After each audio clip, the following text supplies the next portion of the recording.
আজকে তৈরি করছি হাঁসের মাংস। হাঁসের মাংসটা কিভাবে রান্না করলে সবথেকে পারফেক্ট হবে।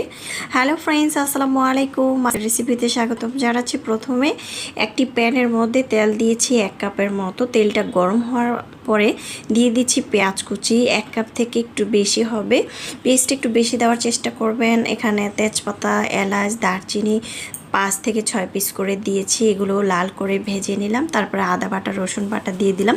আদা বাটা দিয়ে দিলাম হাফ কাপের মতো, রসুন বাটা দিয়ে দিলাম 2 থেকে 3 টেবিল চামচের মতো। দিয়ে এখন খুব ভালো করে একটু কষিয়ে নিলাম। এখানে কিছুটা গুঁড়া মশলা দিয়েছি, হলুদ গুঁড়া 1.5 চামচের মতো, মরিচের গুঁড়া 2 চামচ দিয়েছি, ধনিয়ার গুঁড়া 1 চামচ দিয়েছি, জিরার গুঁড়া 2 চামচ দিয়েছি, পরিমাণ মতো লবণ দিয়েছি।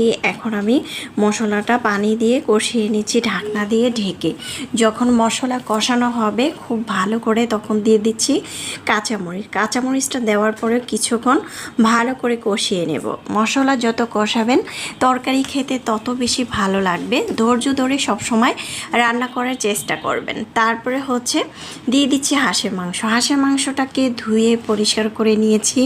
তারপরে হাঁসের মাংসটা কিন্তু কাটার আগে ভালো করে গরম পানি দিয়ে ধুয়ে পরিষ্কার করে নেবেন, যেহেতু চামড়া সহ হাঁসের মাংস নিতে হয়।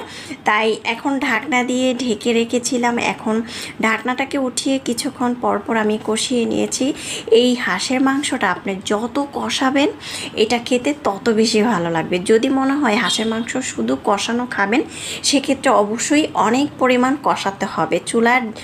চুলাটা কমিয়ে দিয়ে অনেকক্ষণ রান্না করতে হবে। তারপরে কষানোর পর আমি কিছুটা পানি দিয়ে দিয়েছি, প্রায় 2 কাপের মতো। তারপরে আমাদের বাসায় আবার আলু না দিলে তরকারি খাওয়া হয় না। যাই হোক, এখানে বড় সাইজের 2টি আলু বড় বড় করে কেটে দিয়ে ঢাকনা দিয়ে ঢেকে রেখে দিয়েছিলাম 5 মিনিট। ঝোলটা হালকা মাখা মাখা হলে আমি এখানে ভাজা জিরার গুঁড়া অ্যাড করব।